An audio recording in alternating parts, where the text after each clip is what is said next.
You're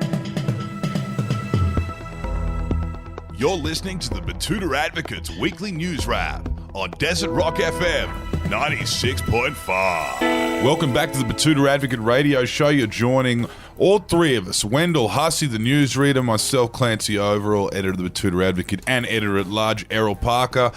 Down here today in Budgie Smuggler Studios in the Old City District, Desert Rock FM. How are you all? Sayasuka, good, mate. I've just had a bit of a break, but, ready to get back into it, mate. So let's kick it off, Wendell. Righto, we'll get into it with a interesting story. It will probably appeal to our FM listeners here on Desert Rock FM. It's a fact of the day.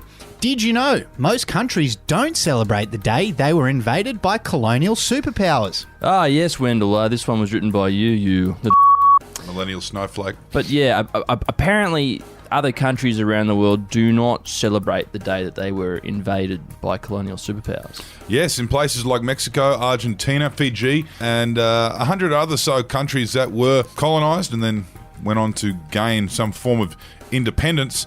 They actually don't celebrate the day that it all changed. It's just an Australian thing. And there was a particularly apt and informative comment here from Carey Glerum. Said, so what? Most countries don't have kangaroos either. Well, Carey, I take your point and I back it. Now, Wendell, this next story, was this one about you too?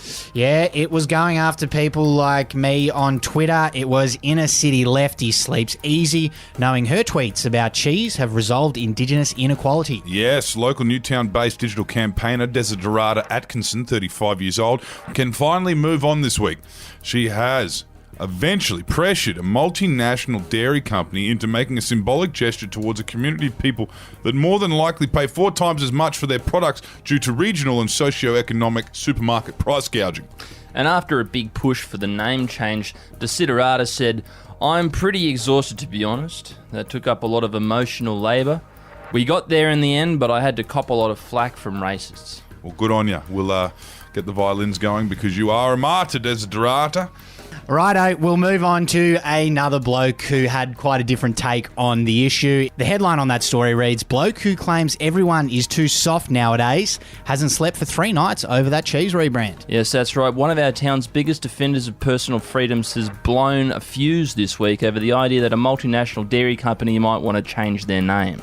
Yes, he says he's just sick of everyone getting so bloody offended these days. He reckons, and I quote here, people's feelings being hurt by seeing a word that gets yelled at them in schoolyards as kids aren't as important as my feelings being hurt by a couple of letters being changed around in a cheese brand that I sometimes buy. Cannot say anything these days, he says. Now, we'll move on from all this overly political stuff and we'll get into some sports news. There was a story this week about Warnie being physically restrained after he tried to take the field on day 5 and show the boys how it's done.